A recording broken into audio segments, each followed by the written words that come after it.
The changing of seasons can affect how you feel. 1 in 5 people experience some form of depression, no matter the time of year. At the American Psychiatric Association Foundation, our vision is to build a mentally healthy nation for all. Visit mentallyhealthynation.org to learn more. This is Sid and Friends in the morning. 77 WABC. All right, folks. Great song right here. Great song, Louis Chicago.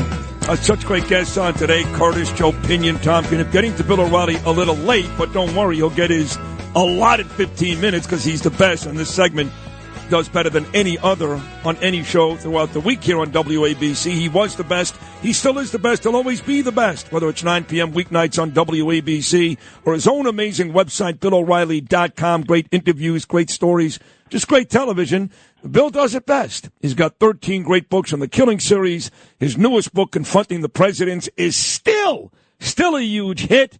And most impressively, he's found a way to keep Chris Cuomo relevant on News Nation twice a week. He's my good buddy, Bill O'Reilly. Good morning, Bill. You know, did you see me with Cuomo and Stephen A. Smith last night? Oh, I didn't see it last night. You got to see it. Okay. Are you friends with Smith, or you guys hate each other? No. It's funny you say that. We are friendly, and tonight, just so you know, I'm going to the annual Teddy Atlas Foundation dinner on Staten Island. It's huge. I go every year. It's always the Thursday before Thanksgiving. And guess who's on the dais with me every year? Stephen A. Smith. All right. You tell him I said hello. I will. Last night, we're talking about the appointments that Trump is making to the cabinet. And Stephen A. is there, Cuomo's there, and we're all on together.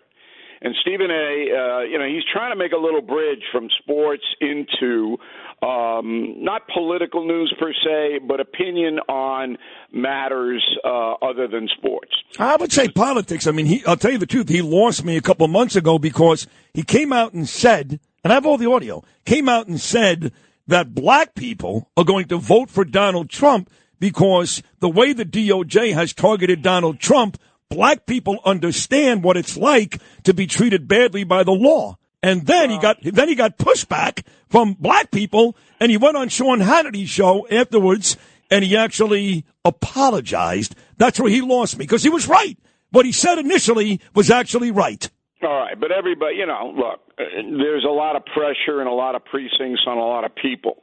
Now, you and I are unique almost that we don't even bother with it. I don't, and I've never seen you back away. I don't care. But anyway, we're on there, and Stephen A. posits, word of the day, P-O-S-I-T-S, that the president should want the smartest people in cabinet positions and not just yes people. And he goes, all leaders should want strong people because smarter people make you better. Whereupon I raise my hand and get in and go, Stephen, I don't want smart people around me. All right? And if I did, I wouldn't be doing Cuomo's show. Oh, you didn't say that. Swear to God, you said that. Absolutely said Oh, it. Bill, I love you. There's a reason I'm on Cuomo's show, because I don't want anything to do with smart people. I want to be the smartest person. That's all right? Awesome. So, I mean, that gives you an idea of it. It was a very funny segment. Confronting the President, it's number 4 this coming Sunday after 10 weeks on the New York Times list. I want to thank all the listeners on WABC, because I know a lot of folks listening to us have bought the book, and it's a fabulous Christmas and Hanukkah gift, so I hope people consider it. But it's one of my most successful books. In the book, there is a gem that explains what Donald Trump is doing, and everybody has overlooked it. Okay? So Trump, the first time around, didn't know what he was doing, and he admits it.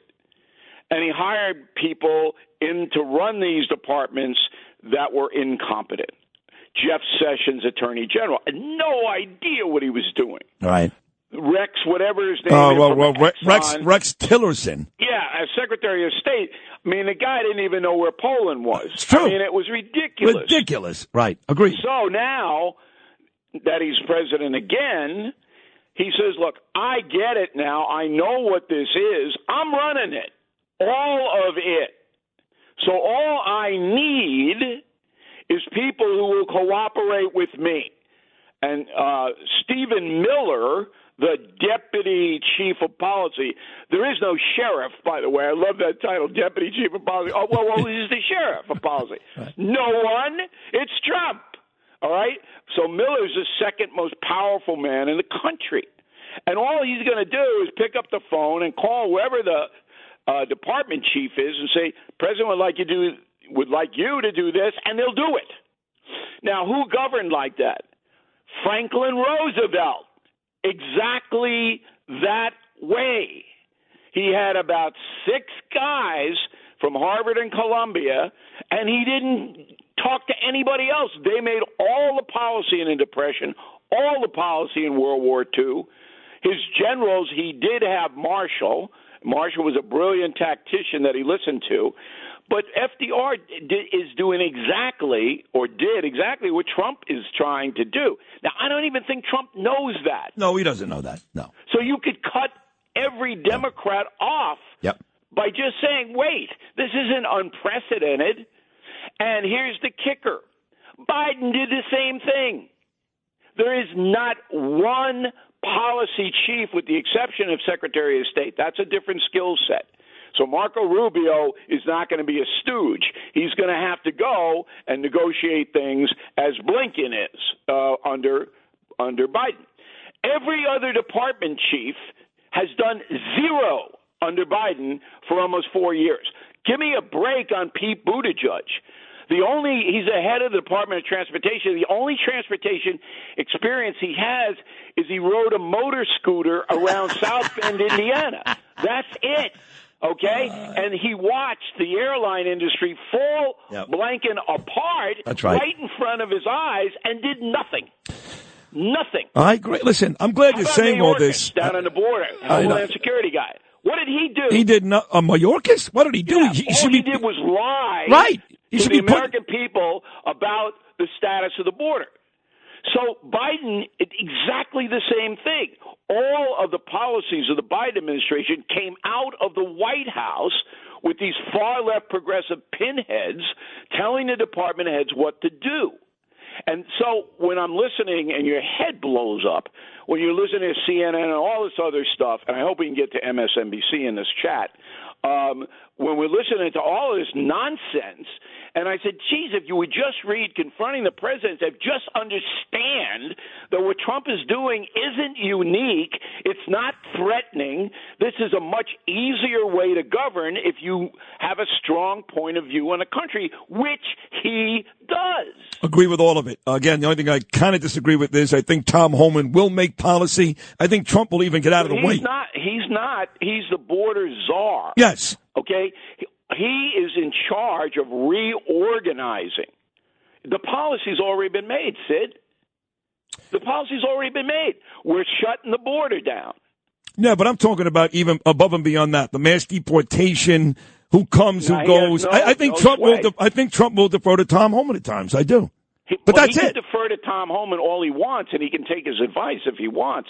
But Homan's not making policy. That policy is going to be made by Trump and Miller. Fair enough. And then it's going to be immediately blocked by the federal courts. Right. The ACLU already has filed suit against I know. All these governors. But you can get around that if Congress passes a sanctuary city law, which they will, border wall law, right. Kate's law. If they pass individual laws that Trump will sign in a heartbeat, you can get around the federal apparatus blocking you. That's why what Trump has to do. And that's why it was so important that we took back, I say we, I know you don't say that, I do. We took back the Congress, we took the Senate, we took Pennsylvania Avenue, because all these things we want to do now become realistic. You want to talk about MSNBC? I'll talk about it, okay? And for people that don't know this, most of my listeners do, because I railed about it for days. Joe and Mika, no people on television outside of Joy Reid. Joy Reid, I think, is the worst. Joe and Mika are very close second. They called Trump a Nazi. They called him Hitler day after day after day. And guess what? He wins. They lose 56% of their audience. The president of NBC goes, hey, idiots, enough. Find a way to make nice, because if you don't start talking to Trump, we're going to go. We're done. We're finished.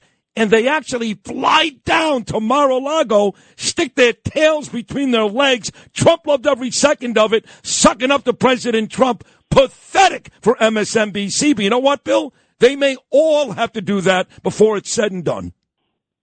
Okay. They live in Palm Beach, so they didn't fly anywhere. They got a call from Comcast out of Philadelphia, which runs NBC News, telling them to go to Mar-a-Lago and tamp it down. They didn't do it on their own. They could have gotten nowhere near the place. They'd be in Delray. Right. Nobody let them into Mar-a-Lago. This was a negotiated deal. They go there. They get embarrassed. Everybody mocks them. But that's not the big story. Although Joe Scarborough said he had the nerve to say, and don't you worry, we met with Trump, and I told him, we don't agree with everything you say. We're still going to disagree. Are you kidding me, Joe? Really? You think he really did that, Bill? Maybe. I don't care what he said. Yeah. All I know is that this was a huge victory for Trump. But here's the bigger victory. So yesterday, NBC News announces that they are, quote, uncoupling from MSNBC. So Comcast now is cutting this cable network loose. It is no longer going to be associated with NBC News. That means they have no resources. That means they're not going to be able to pay people like Joe and Mika and Maddow big money because there isn't going to be any money. In addition, they put it up for sale. So I think Katzimatidis should buy MSNBC and turn it into the Sid O'Reilly network. Okay? No, I know you're saying that half serious and half jokingly, but if I'm going to be honest with you, for all of our fans out there, and we both have tons, the one thing I get all the time is, listen, we all listen. We see all these terrible, terrible radio shows that are on TV. They're syndicated. WFAN is syndicated. Why wouldn't they put your show on TV? You've got great in-studio guests. You're dynamic. You're good-looking. You, Bill O'Reilly. Why wouldn't they do that? So this is the opportunity, yes? Did you just say you were good-looking? Yes. Oh, okay. Every mirror in my house just fell off the wall.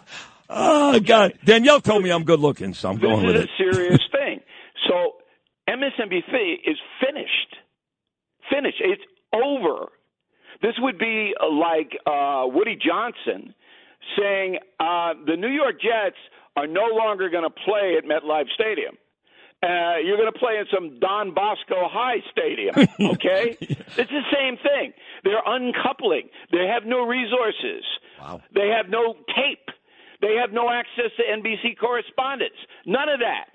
They're on a lifeboat in the middle of the Atlantic Ocean going, please pay me $5 million. Oh, wow. Now, Georgie Soros might step up because he's buying radio stations, and he could get this. But I want Katzimatidis to get this. Yeah. You can make a great – they'll give it to you, Comcast. They want out. And the reason they want out is because MSNBC is crippling the NBC News brand because it's so hateful. That's right. It's even worse than CNN. So on the way out here, and I want your opinion, Alan Dershowitz on this show last week. We know about Alan, lifelong Democrat. He is no longer a Democrat. Now, he has not admitted to me on the air because he loves his wife and his son that he voted for Trump, but he did desert the Democrat Party. He's done. And I asked him flat out. I said, this loss by Harris was so substantial. Not just MAGA people voted for Trump. A lot of people voted for Trump who may have hated his guts, but they're sick and tired of this America they're watching every day. Do you think the Democrat Party is in big trouble? And Dershowitz said yes, and they deserve it. Well, I don't have any leader. All right, so that's why. So let's say that Trump does a very good job, and I think every American, except those working in MSNBC, want that. I mean, we want working people, our fellow citizens, to prosper. And if Trump focuses, he absolutely has a skill set to improve the economy and to tamp things down overseas and to stop the madness in immigration. He can do all of that. And we should all be rooting for that. If he does that, then J.D. Vance is the next president. Agreed. Okay, because Vance, the debate didn't really help the ticket that much, but it set Vance up to be the to be the guy who runs after Trump. And I didn't love him. I mean, I liked Stefanik. I liked Rubio. He was not my first or second pick. And I got to be honest with you, I did watch the debate, but forget about the debate. Watching him speak the last couple of weeks, he was great, Bill. He was great. Look, I interviewed him, and I don't do cupcakes. And I drilled in, and he, I don't agree with everything he says. Me either. But he was able to articulate his vision. That's right.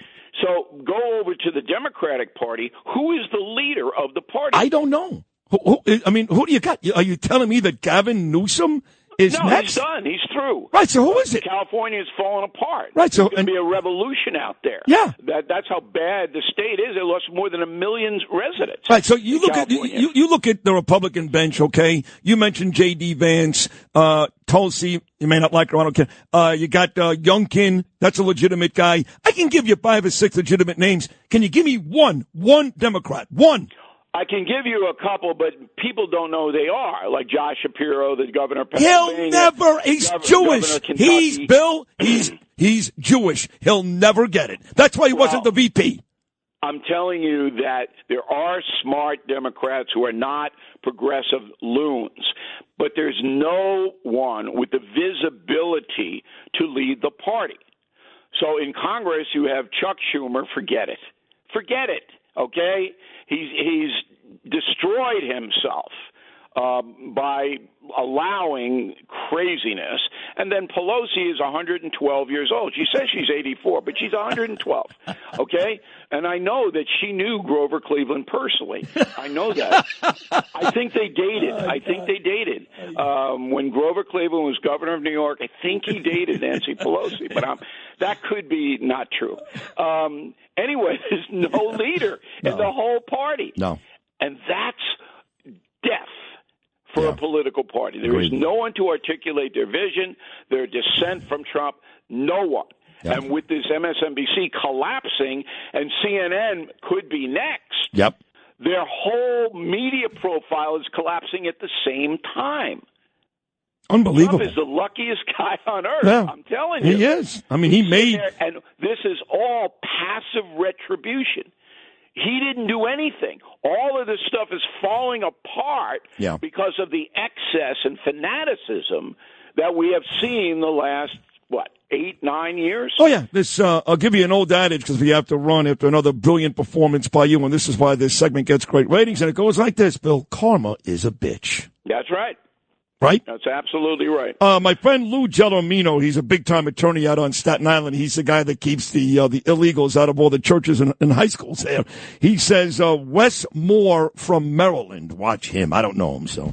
Yeah, he's a black governor, very articulate, but he's way progressive left. Okay. And I think the country has... No, that's over. Pretty much said... That's over. We don't want these loons anymore. No more. Bill, you're gorgeous. I love you. Seriously, what a great segment. And we'll do it again. Thank you so much. And we'll talk... Oh, actually, do me a favor. Next Thursday's Thanksgiving. So can you come on Wednesday with me so I get you in? Yeah, we can do Wednesday, I think. And I really appreciate being on the program. Oh, come on, man. Help the book a lot, helps me a lot, and most importantly, it's a lot of fun. It is. I enjoyed this. We can do this. Once in a while, you go over the line, and I slap you when you do. Okay? Yeah. But we don't do the hate thing here. No. All right? No. We make our points with humor. And I don't know if there's a lot of laughs going on MSNBC today. I don't think they're yucking it up over there today, Not today, but you're right. Every time you're on with me, we get a good couple. And we're discussing serious stuff here, but we laugh every time. There's usually a follow-up text. I love you. It is awesome stuff. You're the best. I mean that. I don't just say it. You're the best. Thank you. I'll talk to you next week, pal. Thank you so much. Thank you. All right. The great Bill O'Reilly right there. My man, 9 p.m. every weeknight here on WABC. Go buy Confronting the Presidents. I think there's a deal now at BillO'Reilly.com. It's like a bundle deal. You can buy Confronting the Presidents. You can buy a bunch of his Killing Series books. He's actually selling, I think, all 14 books in one bundle. Yeah, you get the whole Killing Series. That is a great Hanukkah and Christmas gift. Do yourself a favor. Be smart like me. I got smart because I read Bill O'Reilly's books. Head on over to BillO'Reilly.com.